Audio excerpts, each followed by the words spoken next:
Boa tarde a todos, tudo bem? Sejam bem-vindos a mais uma live do Pergunte ao Mestre, a nossa consultoria online. E nós vamos conversar hoje com a Jéssica. Deixa eu avisar todo mundo aqui. A Jéssica, que eu queria que vocês conhecessem e quem tivesse a oportunidade de tirar algumas dúvidas e discutir estruturas aqui no seu horário de almoço, ao meio-dia e meio. Logo assim que estava me formando, eu entrei numa construtora aqui da cidade mesmo. E aí eu estava acompanhando mais gestão de obras, né? Acompanhando a execução, todo o processo, desde o início até acabamento final. Aí que eu surgiu, assim, eu já tinha mais esse interesse, mas aí foi surgindo ainda mais o interesse de trabalhar com projetos. Aí faz uns 2, 3 meses que eu estou com o escritório aqui também. Ah, tá. Eu queria Perfeito. entender exatamente Perfeito. esse meado da história. Então, tem mais ou menos quantos Joanópolis, quantos habitantes, mais ou menos? Então, eu não me atualizei um pouco assim, mas em Não, só média para ter 12 a uma... 13 mil.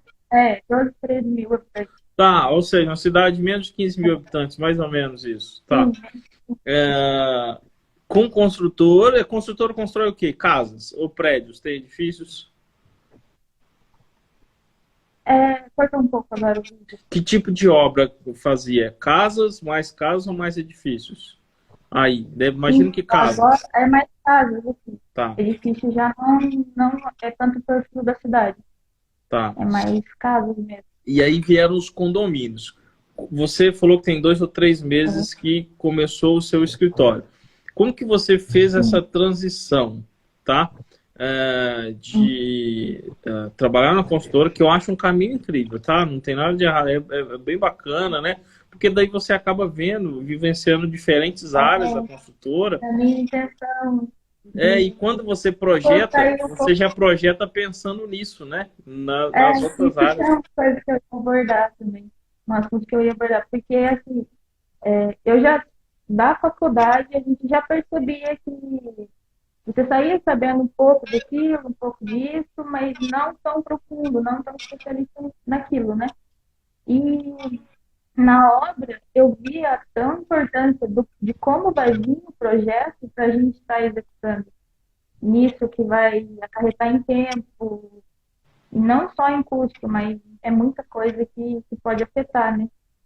Aí, agora eu fiz o reverso, né? Da obra, vim para o projeto para poder, tudo que eu vi lá, eu poder já colocar no projeto. Daí é muito gostoso, porque você já vai pensando, ó, eu acho que ele já vai executar desse jeito, já vai levar mais ou menos essa média de tempo para estar fazendo. Vou mudar tal coisa e já vai ajudar nisso.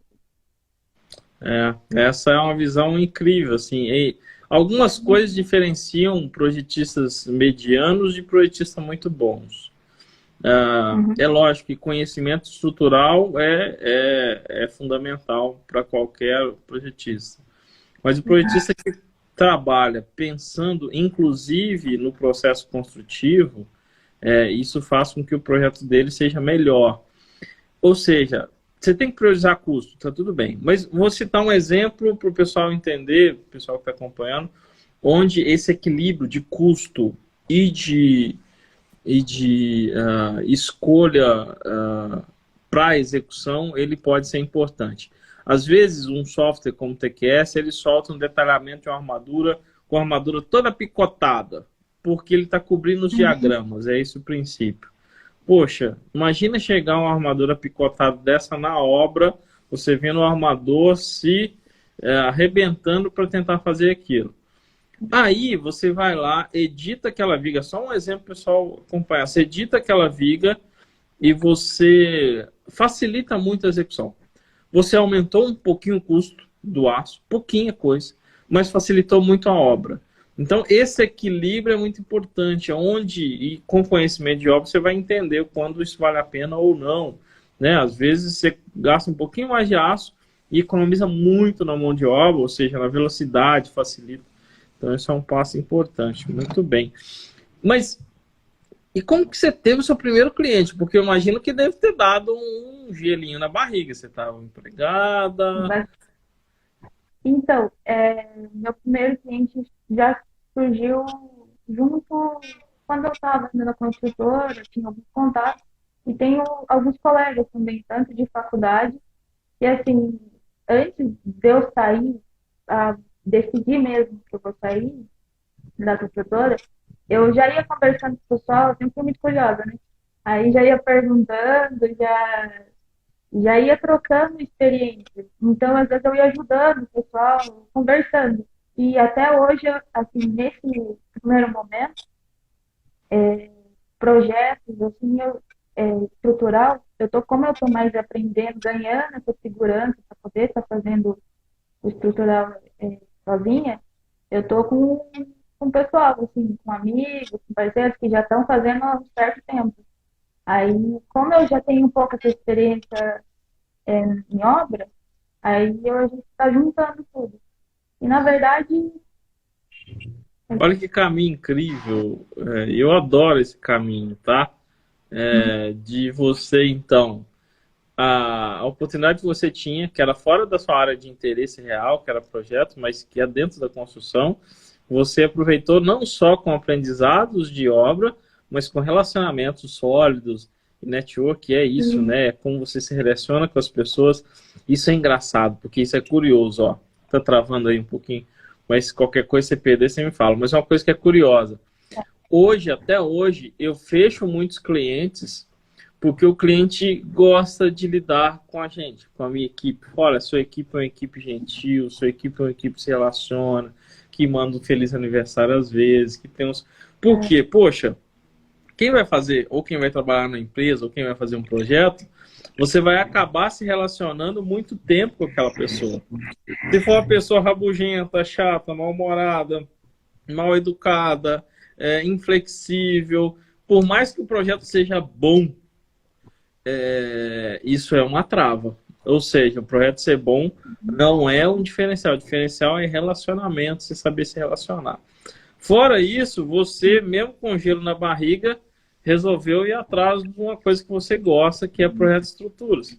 O gelo na barriga vem por medo de não ter projeto, por medo de não saber fazer, por medo de não saber como captar o cliente, por medo de uma série de coisas, né? E aí você buscou uma solução bacana que é parceiros com outras pessoas mais experientes que vocês. Você foi com medo mesmo, mas sem ser a doida do pedaço. Você foi buscando pessoas para te apoiar, né? Sim. E o bom é que todo mundo vai crescendo junto, vai trocando informações, né? E desde da faculdade a gente já ia trabalhando nisso, iam conversando, perguntando, crescendo junto. Muito bom. Aí, e agora um pouco assim, eu separei algumas coisas aqui Isso que eu te... Você é aluna de que turma? Você é a turma 8? Então, eu fui a primeira turma da manhã.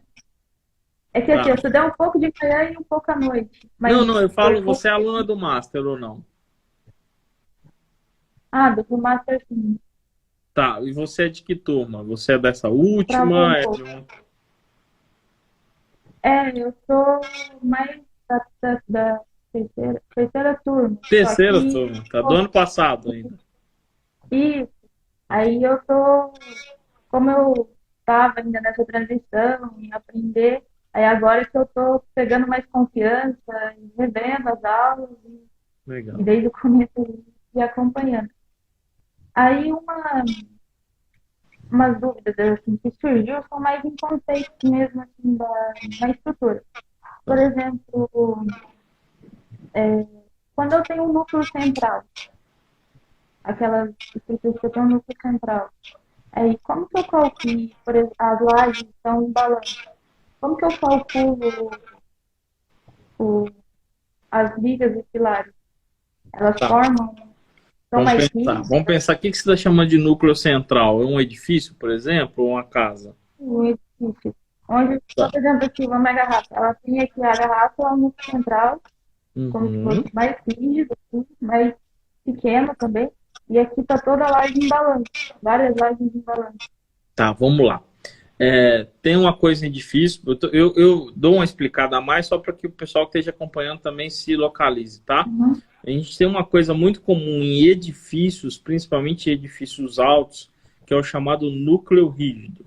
Núcleo rígido é uma parte, normalmente ali na região do posto do elevador, com pilares parede. O que é um pilar parede? Pilar parede é quando o comprimento de um lado do pilar é mais que 5 vezes o outro. Então eu tenho então, se eu tenho um pilar, por exemplo, de 20 de largura, se ele tiver 1 metro ou mais, ele é classificado como um pilar parede. Então são pilares muito parrudos. Qual que é a ideia de dar pilares muito parrudos? E por isso que a gente chama de núcleo rígido. É uma região interna com muito momento de inércia, com muito pilar, com muita rigidez. Carga sempre caminha para o lado que tem mais rigidez. É como se fosse uma mola. O que tiver muito flexível, ela não vai para lá, porque não tem onde ela caminhar, e ela busca onde tem apoio. Então, quando eu crio núcleos internos muito rígidos, a carga tende a ir para lá. Quando que eu uso núcleos rígidos? Quando eu não consigo equilibrar a estrutura de outra forma. O melhor caminho, o melhor ponto, não necessariamente é ter núcleo rígido, nem é o mais econômico. Normalmente, o melhor, por exemplo, o edifício de 4 pavimentos, ter um núcleo rígido é uma coisa sem pé nem cabeça, digamos assim, a menos que não tenha outra solução. Então, normalmente, o núcleo rígido é edifício de 25, 30 andares, quando eu não tenho ou não posso ter, do ponto de vista de arquitetura, pilares na periferia que possam melhorar essa distribuição de carga. Então, isso é o chamado núcleo rígido. E nesse caso, ele muda muito o índice de esbeltez? Vai depender do projeto, né? Mas A esbeltez do edifício que você fala? Ou do pilar?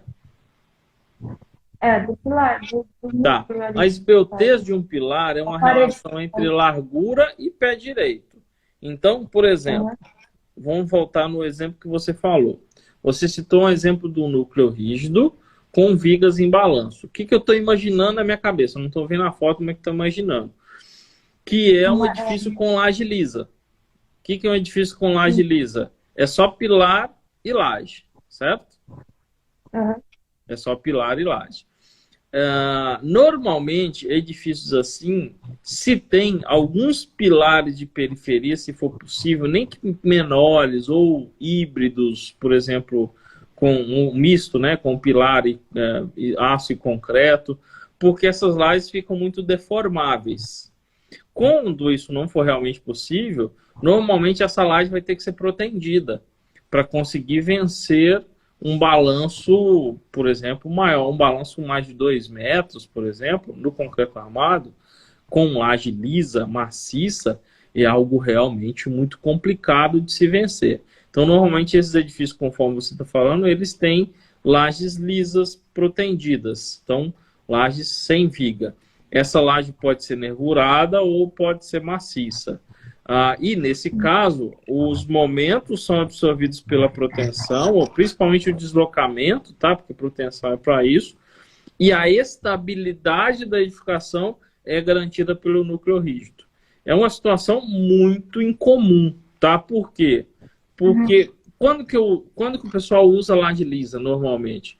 Em edificações, principalmente edificações comerciais. Por quê? A ausência de vigas, ela melhora o layout das unidades. Então, quando você tem uma unidade comercial, as construtoras, teoricamente, podem comprar, alugar, modificar muito os layouts e se alteram, né? O departamento mudou, o departamento criou e assim vai. Então, as lajes lisas são mais comuns em edificações comerciais. Em edificações residenciais, elas são menos comuns. Quando que o pessoal usa? Sabe por que é menos comum? Pensa assim, ó. E não é impossível, é bem fácil num apartamento residencial que eu tenha viga só entre unidades e externo. Não é muito difícil. Mas aí eu tenho pilar naquela divisão entre unidades e tenho viga. Então, a menos que seja um apartamento muito gigante, não vai contribuir tanto, a menos que você queira aquele efeito. Outra coisa, Para que laje lisa seja um sistema interessante, a construtora tem que adaptar também as fachadas. Porque cá entre nós, Sim, se vai usar, vai por mudar exemplo, bastante perfil, né? porque se vai usar janela comum, vai ter que ter uma viga para fazer a bandeira, ou uma verga. Porque se isso deformar muito, pode. Então acaba tendo que utilizar outro tipo de fachada com vidro de cima e embaixo para que seja interessante. Então tem muita gente que acaba fazendo a viga na borda e aí vai se perdendo as vantagens. Mas é esse o equilíbrio, né? A proteção para equilibrar os deslocamentos e o núcleo rígido para estabilizar isso. Sim. Aí, já aproveitando que a gente estava comentando sobre laje também, é, culturalmente, assim, o pessoal usa bastante laje caipira, né? Que seria mais, O que é uma laje caipira? que seria mais a nervura em si, mais simples, mas um lajota, o bloco assim, de nobre, né? Tá. Aí, em casos que assim, tem a laje maciça, a laje nervurada, tudo, tem vários tipos, né? Aí, às vezes, na dúvida, porque eu levo assim um tempo ainda separando como que vai ser, onde vai estar os pilares, as vigas, tudo detalhando no projeto para depois começar a jogar correto aqui no sistema. Aí nisso que eu ainda mais usual, o, opto por usar mergulhado, né? Em alguns casos, como é caso. Assim. Vamos Mas aí pensar que eu assim, fiquei ó. nessa dúvida. Aí, Tá, vamos fazer um resuminho de laje assim de uma maneira bem prática. Nós temos basicamente uhum, lajes mais comuns, né? Quais lajes? Laje maciça. Quando que é mais utilizado sim, laje maciça? Em edifício, tá? Principalmente edifícios. Por que que a laje maciça é mais utilizada em edifícios? Porque uma das desvantagens da laje maciça é que ela precisa de muito escoramento comparado às outras. Eu tenho que fazer um painelzão e fazer mais linhas de escora, mas principalmente forma, tá? Então eu tenho formas, um tablado. Uma laje treliçada, ela são só algumas linhas de escora. Então, só para você entender. Só que quando é um edifício, eu consigo, como eu repito essa mesma forma mais vezes, o custo você dessa forma consegue se dilui. reutilizar. A reutilização. Um sobrado, por exemplo, eu não vou ficar reutilizando. Quando for outro sobrado, é outra geometria Né? e eu tenho que cortar isso de uma maneira diferente e eu posso perder. Então, esse é um ponto. Para a estrutura, a laje maciça é melhor. Por quê? Porque ela é bidirecional. Ou seja, num quadradinho como esse aqui, ó, nesse livro, as cargas distribuem em todas Consegue as salvar vigas. tudo. Então ela vai Uhum. nessa direção e nessa. Esse é o conceito de bidirecional. Carga é sempre assim: quanto melhor eu distribuir, mais leve para a estrutura como um todo, tá? Então esse é um conceito importante. Mas não vamos utilizar a laje maciça no sobrado pelo motivo que eu acabei de falar. Primeiro que gera estranheza e segundo que acaba aumentando o custo mesmo daquela obra. Aí, quais outras lajes que a gente tem? Uma das outras lajes comuns é o que você disse de laje nervurada. O que é o conceito de laje nervurada? É quando eu tenho nervuras. É só isso. Então, a laje nervurada pegou a maciça, vamos pegar a maciça lá. A maciça, ela traciona e ela comprime. Se ela traciona e comprime, qual foi o conceito? Poxa, onde eu não preciso de concreto, que é na região tracionada, por exemplo, vamos tirar um pouco de concreto. E aí nós deixamos algumas nervuras, que podem ser as treliças, que podem ser nervuras com laje cubeta, que aí cria nervura em concreto mesmo, pode ser a nervura conforme você disse. A nervura nada mais é do que uma viguinha mais baixa da altura dessa laje, recebendo esses esforços de flexão. O conceito de laje nervurada é essa, é eu criar nervuras e retirar, economizar concreto onde eu não preciso dele. Aí, essa nervura pode ser treliçada ou pode ser armada, protendida ou simples, ou pode até ser feito na obra, conforme você está chamando de Caipira. Caipira. Eu não sabia assim não, mas o conceito não está errado, entendeu? O conceito é esse, que ao invés de você levar um negócio pré-fabricado, você faz ele na obra. E aquela região que você removeu o concreto, você faz uma coisa ou outra. Ou seja, ou você coloca um elemento de enchimento, no caso, a lajota. A lajota não é um elemento da resistindo esforços. Ela está ali só para substituir onde iria concreto, tá? Para não ter concreto ali. Por isso que pode ser o EPS, por exemplo. Não é porque o EPS está recebendo esforço. Ele está só ali na região para não deixar o concreto encher. E é o mesmo conceito da cubeta. A cubeta nada mais é de que onde iria uma lajota ou uma EPS, o pessoal inventou uma forma de plástico, polipropileno ali, de tal forma que ele Será que é pode aquele remover. acho que cortou um pouco. Será que é aquele que acho que você repostou, que parece uma bola? Sim ou Não, não? Esse é outro. essa não, essa é a cubeta. A cubeta parece uma colmeia quando você é de baixo, porque o cara fez uma forminha e remove. E tem a bubble deck, que são as bolas. Que é Esse mesmo que eu achei interessante também. Mas é o mesmo conceito, entendeu? A ideia é É para substituir preencher o espaço ali. onde seria o concreto. Eu quero economizar no concreto, e ali realmente região onde o concreto não seria importante, é uma região tracionada é aço, né? E substituir por uma bola que é vazia, é oca, e você economiza concreto. Um ponto importante é que as lajes nervuradas, que é esse o conceito, aí fica mais fácil entender. Uma delas, portanto, é a treliçadinha. Qual que é a vantagem da treliçadinha? Ela já vem um projetinho pronto e ela é pré-fabricada. Então é mais fácil montar do que você ter que ficar fazendo a armação dessas nervurinhas na obra, forminha diferente. Então, por isso que a treliçada tem a maior parte do mercado brasileiro, pela praticidade dela. É essa a ideia. Daí já vem da festa do tamanho, tudo, né? Isso. Certinho, A pegada é essa. Reduz escoramento e é mais prático, é mais difícil do cara errar. Imagina essa chamada caipira, eu imagino que o cara executar é um pouco mais chatinho, entendeu? Ele tem que ter mais expertise naquilo, tem que dimensionar aquilo correto, tem que posicionar aquela armadura no lugar certinho, como se fosse uma viga toda certinho. Só que a laje nervurada, existem ela unidirecional, lembrando esse conceito aqui, da laje só distribuindo em uma direção e na outra não. Portanto, fica mais pesado para essas vigas aqui, e essa aqui fica bem de boa. Essas são as lajes unidirecionais. Essa que você chamou de caipira e a treliçada são unidirecionais na grande parte das vezes. E tem as nervuradas bidirecionais, que daí ela tem que ter nervura nas duas direções, dimensionados para isso, aí as cargas vão nas duas direções. Mas isso é menos comum. Então, para te ajudar, sim. Mas aí, no caso, essas são bidimensionais. Eu não carrego tanto em negativo e positivo?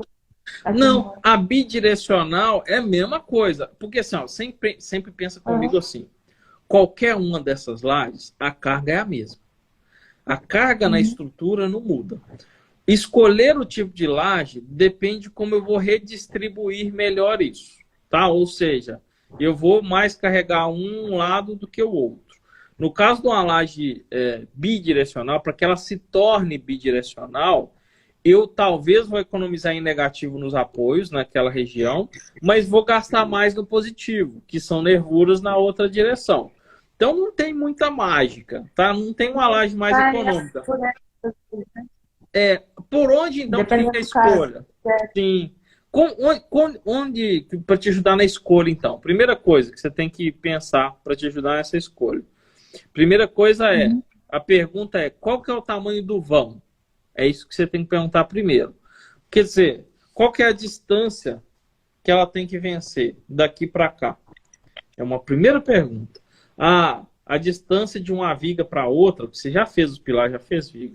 A distância de uma para outra, por exemplo, é até 5 metros, por exemplo, que é a maior parte dos nossos vãos em um sobrado, numa residência.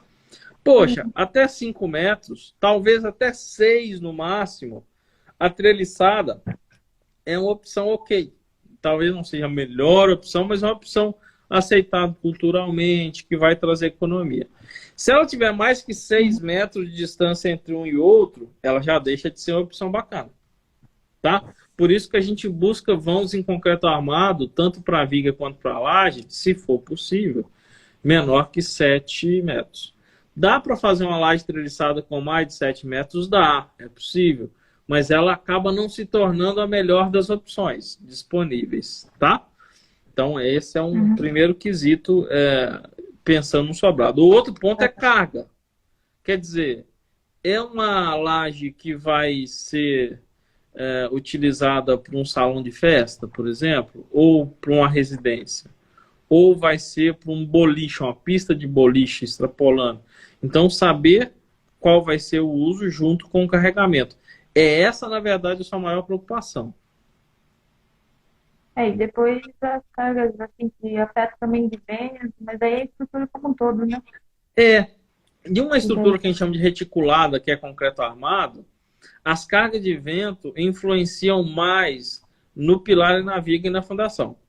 A laje em si, exceto em edifícios altos, que a gente faz o chamado diafragma rígido, aí ela pode contribuir na absorver esse esforço de vento. A laje, na maioria das vezes, não tem função de ajudar na estabilidade. Então, eu estou preocupado realmente com sobrecarga, com o tipo de uso que a gente vai ter ali. Aí, por exemplo, se o vão for grande, se o vão for mais de 6 metros, por exemplo, aí você tem que pensar em outras opções, como, por exemplo, a laje cubeta. Essa que eu acabei de falar. Essa cubetinha, que é chamada laje cubeta mesmo, você vai ver, por exemplo, a Atex, tem outras empresas que tem. Eu fiz live sobre isso já. Se você procurar no meu canal do YouTube, eu fiz 2 lives sobre inclusive com o Marcos Terra, que é o diretor da Atex.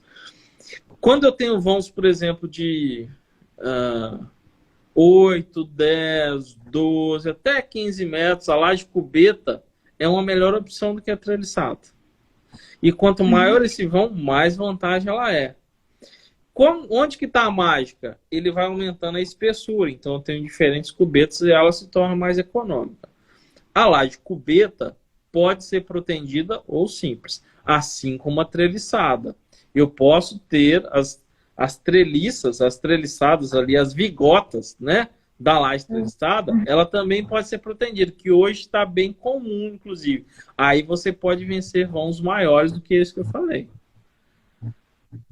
Uma das vantagens da treliçada cubeta... Vãos maiores. Uma das vantagens da treliçada cubeta é que reduz muito a linha de escoramento, tá? Só para você entender. Em alguns casos, você pode até eliminar a linha de escoramento, porque ela já vem com a proteção. É uma proteção aderente, ou seja, já leva ela protegida. Entendi. E daí também, tempo de cura, assim... Não muda nada, não muda nada. É o mesmo, isso não muda nada. A cura do concreto é a mesma. Porque daí é o concreto que está trabalhando, né? Exatamente, da capa. Não vai mudar.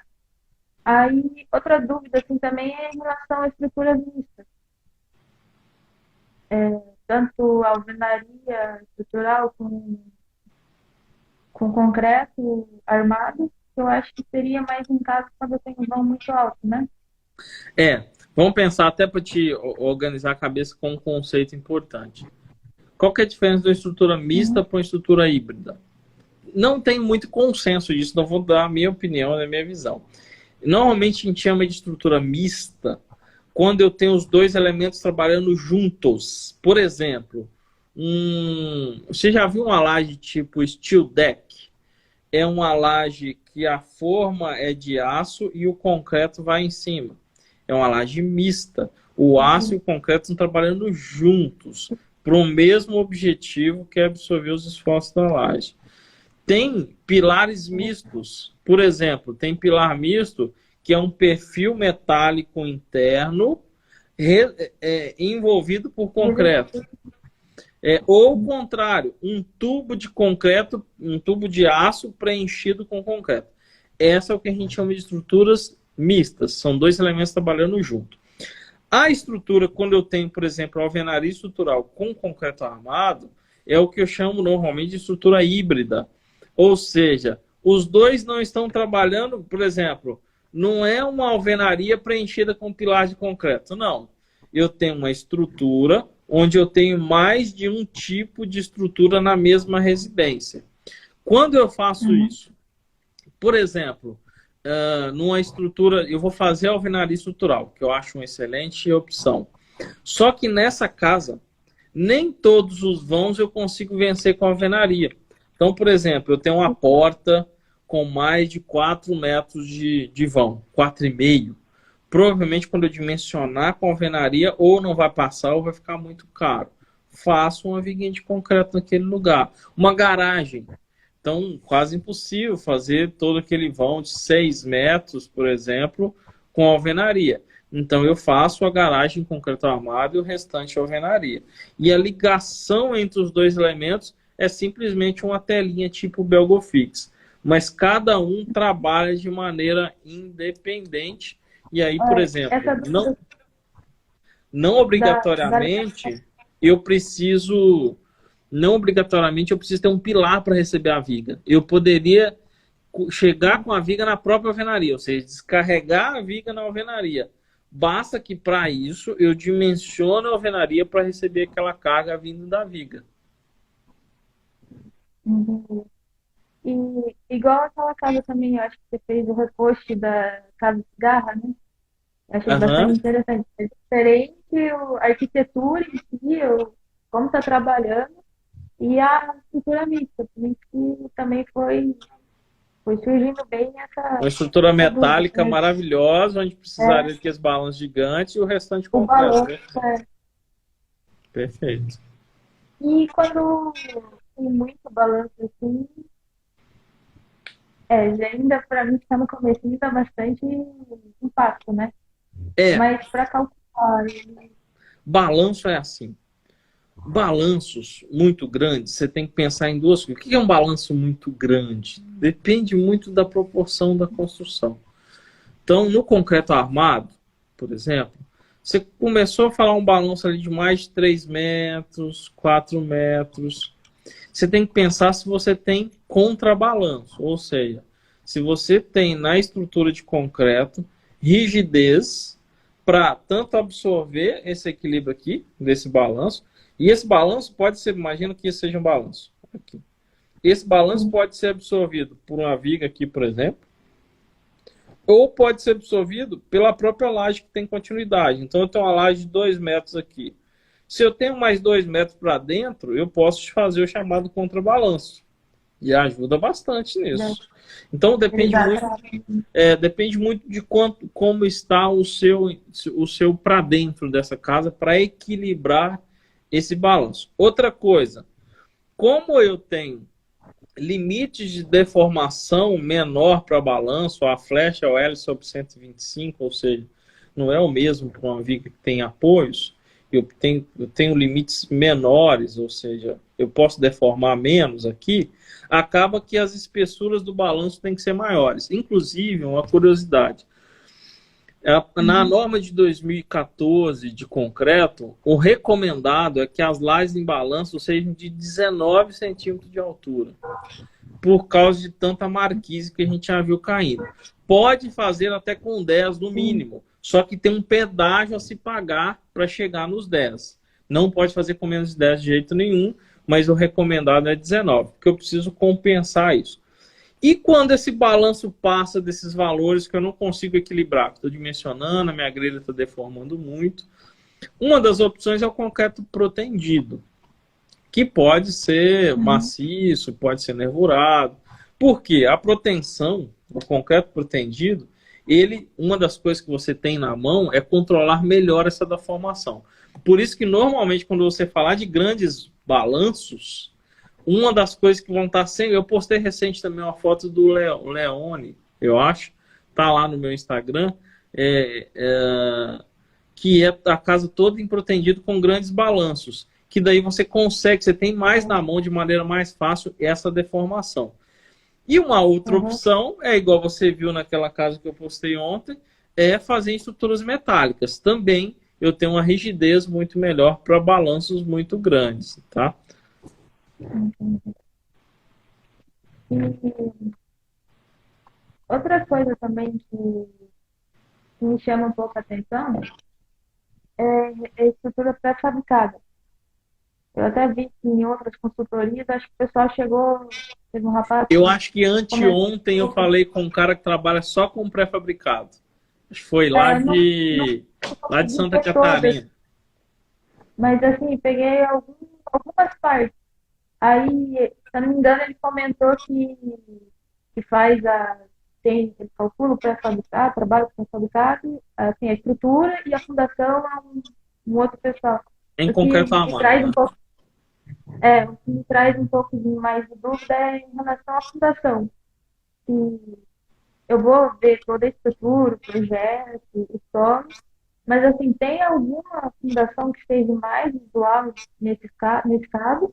Ou vai depender mesmo como É igualzinho o tudo a forma concreto, mesmo jeitinho. tá. Vai analisar a solução. Mas a diferença é que lá na fundação a gente deixa um cálice, ou seja, tanto o bloco quanto os força-pata se deixa um buraco, digamos assim, para o cara encaixar o elemento pré-fabricado. Isso é chamado cálice, que ele depende da altura dele, a dimensão, ele tem que fazer o encaixe perfeito nessa fundação. Mas é igual, a escolha é a mesma. É a mesma coisa. Ele falou bastante do tubulão, É como que se ele falou que é muito utilizado. Sabe por quê? Porque o tubulão, ele é um tipo de estrutura de fundação que ele é muito parrudo, ou seja, ela aguenta muita carga. uhum, E nas estruturas pré-fabricadas para a indústria, as cargas são elevadas. Então, o pessoal ainda prefere utilizar em algumas regiões o tubulão. O tubulão está com seus dias contados por questão de segurança do trabalho, né? Então, já tem uma uhum, série de limitações hoje, eu não sei até quanto tempo ele vai ser permitido. Mas do ponto de vista técnico, é uma boa solução. entendi. E outra coisa também, assim, que é, acho que em pré-fabricado, é em relação às rótulas, que eu tenho um É, pouco de, rótulas, você que é mais falou? usado neles, né, para Tá. naqueles pontos onde está o pilar e chega a viga, assim, tem um espaço entre eles, né? Às vezes tem até como se fosse uma massinha, assim, também.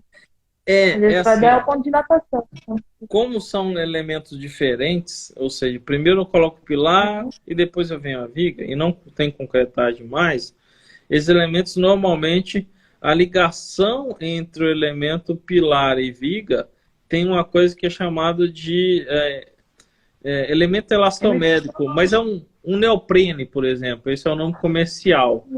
E ele tem diferentes rigidezes entre esses elementos. Então, a estrutura é calculada dessa forma, como se eu tivesse uma articulação entre os apoios. Então, o pilar tem que dar conta, a viga também, e leva em consideração o efeito construtivo disso, ou seja, a sequência executiva disso importa na estabilidade durante a fase de montagem. Por isso que já viu alguns prédios caindo de pré-fabricado por essa sequência de montagem. Então, nessa ligação é um neoprene.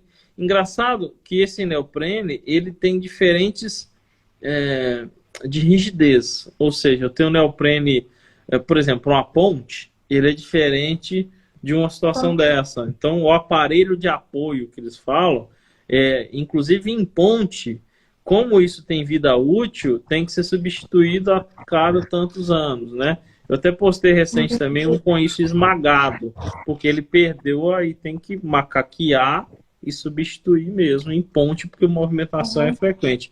E em edificações é muito incomum precisar substituir. e outra dúvida, assim, também é um pouco em relação a, não sei se posso dizer patologia, mas eu percebi em alguns lugares que eu fui, e quando o pessoal está ainda construindo, está executando a obra, aí já aparecem algumas fissuras, algumas trincas. Não trinca, mas fissura. E teve acho que é um podcast seu mesmo, que eu estava, é um dos primeiros, eu acho. E teve a importância, acho que é uma obra do Oscar Niemeyer, engenheiro, o pessoal estava preocupado começou a aparecer fissuras. E ele falou, não, graças a Deus que apareceu essas fissuras, né? Aí isso que eu ainda também tenho bastante interesse em conhecer, porque às vezes a gente olha e já ou tem essa preocupação que está errado, ou às vezes pode, é o bom ter acontecido, né? Aí Assim, o eu, material, assim, eu não sou especialista em patologia, para o pessoal entender, mas ó, uma coisa que eu te dar de dica. Como que a gente chegou, por exemplo, num dimensionamento de uma viga que eu preciso de um estribo? Como que a gente descobriu que lá precisava de um estribo, que o estribo funcionava daquela forma? A gente tem uma relação de tensão-deformação. Ou seja, quanto tensão aplicada e o quanto se deforma aquele elemento. A gente não consegue medir numa estrutura tensão, aquela tensão atuante, mas eu consigo medir a deformação via abertura de fissura. Então, se a fissura está abrindo, é porque há uma carga atuante ali, naquela região, e que a armadura não está sendo suficiente para impedir com que haja abertura de fissura. A fissura, então, ela é, na verdade, uma coisa desejável no concreto, por quê? Uma estrutura metálica, por exemplo, ela não fissura, concorda? Você já viu uma fissura numa estrutura metálica? Ela simplesmente cai. O concreto é uma coisa que é chamada de ductilidade. né? Isso quer dizer, por isso que você chamou de patologia, né? Por exemplo, uma dor de cabeça por si só não quer dizer que eu vou morrer porque eu tô com dor de cabeça, mas indica que tem alguma coisa errada no meu corpo que eu preciso pensar naquilo. Então, se há uma fissura, a primeira coisa que você tem que pensar é isso. Que tensão está gerando aquela fissura? De onde está vindo? De que caminho ela está surgindo? Aqui tem vários exemplos, mas, por exemplo, imagina que seja uma casa. Se está recalcando aqui, ó, a tensão, normalmente a fissura abre aqui, ó, na diagonal, porque aqui está puxando e está fazendo isso aqui, ó. Então, é um sinal de que há um recalque. Normalmente, peças muito extensas, como lajes ou vigas altas com mais de 60 centímetros, como eu tenho uma face muito grande de concreto, o concreto se dilata, retrai e pode gerar umas fissuras superficiais, às vezes mapeadas, de retração. Por isso que, por exemplo, na estreliçada, eu não tenho uma malha na parte superior, aquela malha não é para absorver esforço. O esforço está pela treliça. A malha é para reduzir essa fissuração. Uma viga muito alta.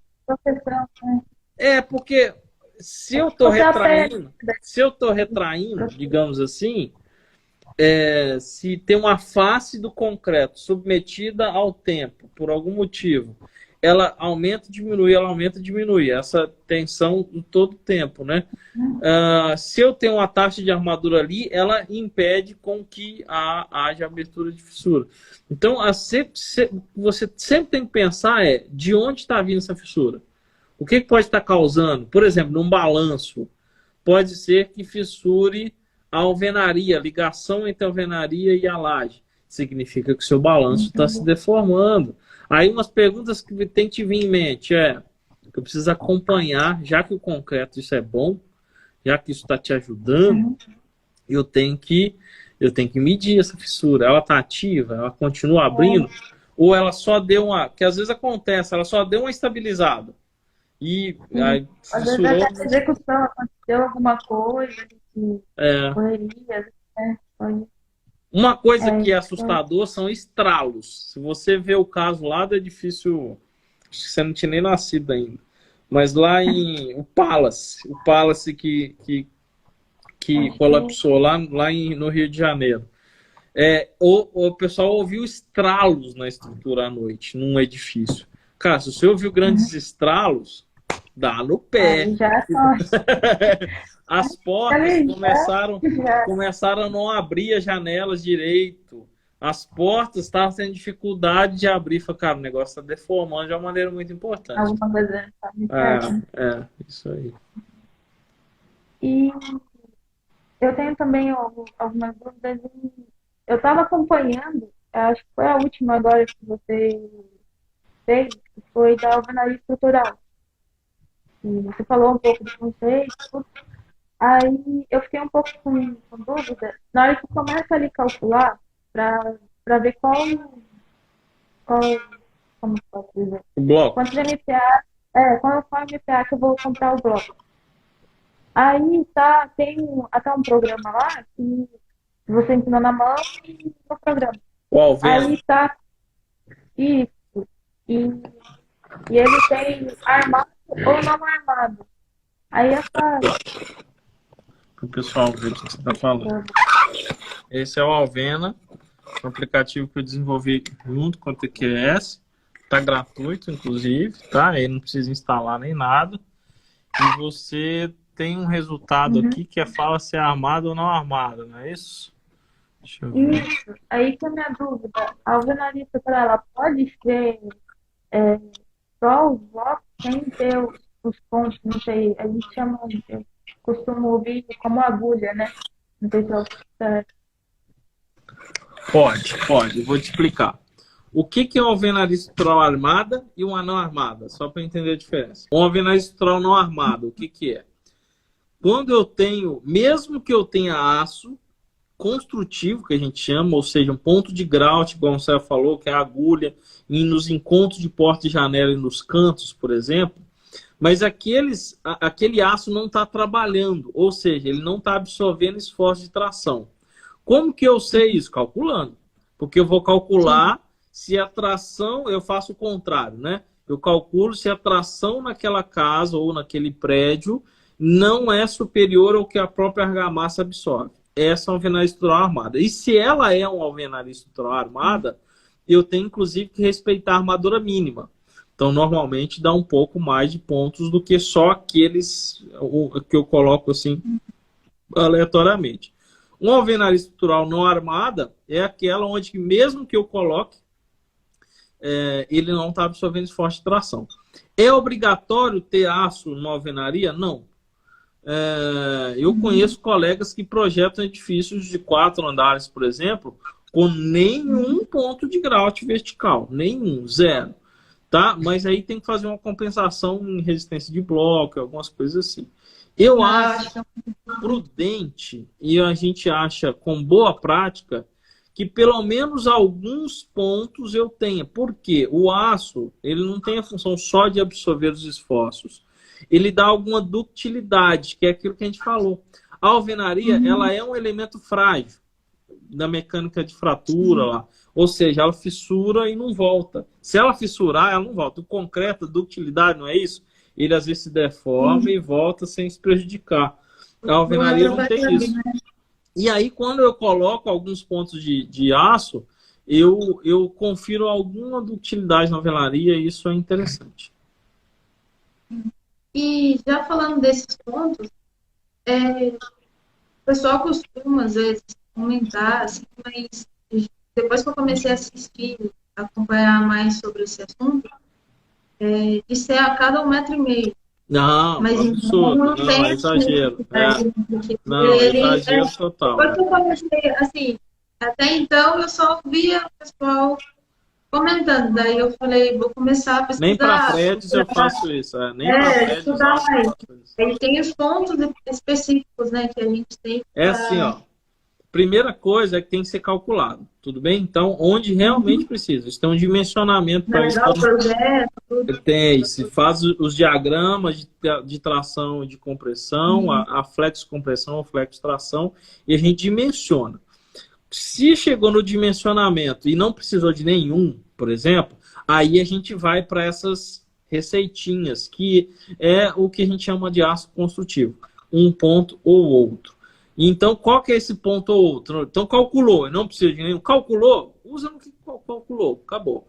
Calculou e não precisou de nenhum, normalmente o que é mais comum? O que é boa prática? Não é uma regra, a norma não diz isso, mas é o razoável.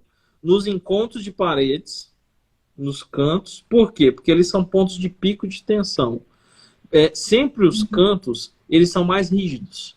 Se eles são mais rígidos, tem mais tensão lá. Então é mais comum que aquele encontro a gente grauteie. E do lado de porta e janela, mas não sempre. Depende muito do vão dessa porta e dessa janela. Em alguns casos a gente não precisa do lado de porta e janela também. Fora isso, se for uma parede muito comprida, se eu pudesse dar um número de uma coisa que seria razoável, 3 metros, 3 metros e meio, 1,5 é muito exagero. Mito, né? É. E em sentido vertical, a canaleta? Canaleta, vamos lá. Canaleta, onde que ela é obrigatória? Sobre portas e janelas. Sobre portas e janelas, que ela é uma vega ou uma viguinha. Então, ali ela é obrigatória. E uma recomendação de que sob a laje exista. Ou seja, se eu tenho chegando não é bem fazendo a função de viga, porque a carga vai distribuir em todo o plano. Mas é onde chega uma carga alta. Então, ali a gente faz uma canaleta com uma armação que nem é dimensionada, uma armação parametrizada, que a gente fala que normalmente é uma barra de 10 milímetros só, nessa ligação. Fora isso, normalmente mais lugar nenhum. Agora, há uma recomendação, isso também já é que a gente chama de boas práticas, tem livros de boas práticas, deixa eu ver se eu acho o meu aqui para te mostrar. Vou postar nos stories. Eu acho que está aqui. Ó. É o que a gente chama de livro de... não está aqui. O meu não está aqui. Tá, achei. Eu tô com... Esse é um, ó. Esse é o mais novo. Parâmetro de projeto. Aqui, acabou de ser lançado. Eu tô começando uma coleção também de livros. Esse custa R$25, você vai pagar nele, na Edufiscar. Muito baratinho e muito bom. Ele tem parâmetros. Então ele dá algumas orientações, como por exemplo, paredes externas é uma boa ideia ter, porque eu estou mais submetido a interna é bobagem. A menos que seja uma interna muito comprida. Né? Então eu estou com uma interna de parede interna 12 metros de comprimento. Então tem umas relações lá assim, para canaletas que a gente chama de intermediárias. Fora essas duas que eu falei. E interna também, como havia comentado, posso até utilizar outro só de fechamento, né? Se a parede não for quebrar, perfeito. E daí tem essa possibilidade. Posso estar trabalhando. Essa possibilidade. E outra coisa também, a gente meio que já falou, mas seria outros formatos, por exemplo, quando a arquitetura ela vem, vamos dizer, um pouco mais ousada, assim, em outros formatos. Eu consigo, para cálculo, assim, tudo também no mesmo Que tipo software, de formato, né? por exemplo? Formatos hexagonais, é isso? Isso. Não, legal. Eu tenho edifícios feitos com formatos não retangulares, diferentes e tal. É absolutamente possível. Só que gera um pouco de torção nessa estrutura. Só tem que considerar isso no cálculo, mas é tranquilo fazer. Tá. Daí é mais a torção, então, que eu levo. Porque como eu tenho uma excentricidade no plano de cisalhamento que a gente fala, tende a torcer. Mesmo se fosse concreto, tenderia a torcer. É que a alvenaria eu tenho que considerar isso no dimensionamento. Um exemplo agora que surgiu foi aquela escada também com repouso. E ela tem como se fosse um caracol. Helicoidal. Não, ali eu vou ter que criar uma viga para ela lá em cima e embaixo. Não dá para tá. Para receber ela lá. Vai ter uma torção grande lá, com certeza. Mesmo se fosse uma alvenaria, ter uma viga para ela. Entendi. Seria mais esses pontos mesmo que eu queria trabalhar, assim. Legal. Tava mais... Show. Que bom. Primeiro, eu queria agradecer, Jéssica, pela participação. E sucesso em Joanópolis, lembrei o nome. Joanópolis, a cidade. Quem tiver em Joanópolis, então, já fica recomendado. Procura a Jéssica. O Instagram dela está aqui, ó. Tem um profissional que está comprometido aí em levar a solução de qualidade para vocês. E eu queria agradecer também e dar os parabéns pelo trabalho que vem trazendo e conteúdo que você tem, que é assim, bastante dinâmico, que traz não é uma coisa assim tão complicada, tão fora de outro mundo, que às vezes na faculdade tinha um pouco de receio, nossa, não estou entendendo. Agora aqui não, eu consigo Isso daqui eu já consigo pensar na obra, já consigo. Transformar aquele conhecimento teórico em... Isso, você já está pensando, mas você já está, parece que, vendo ali a estrutura trabalhando, saindo, e está me ajudando bastante.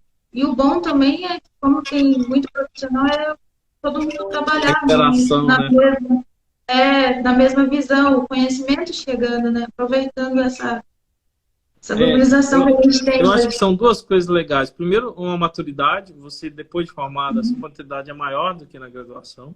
Você não está preocupado com a nota, o master não está te dando, você não tem prova para fazer, quer dizer, você está preocupado em aprender mesmo, porque não é a prova é o mercado, né? Quer dizer, se você for lá, o cara vai te reprovar, vai te dar nota baixa. E são muitas pessoas com o mesmo objetivo. Na graduação, são muitas pessoas com objetivos diferentes. A engenharia civil, ela traz uma série de caminhos possíveis e nem todos querem estruturas. Ali não, ali está todo mundo querendo a mesma coisa, né? Sim. É como se fosse um clínico geral, né? Ali você um pouquinho de cada e depois dali você vai seguir o seu caminho, né? E se especializar. Mas aí não é isso mesmo. Obrigada pelo conteúdo e por estar passando pra gente. Obrigado, Jéssica, e sucesso aí em Joanópolis. Obrigada. Valeu.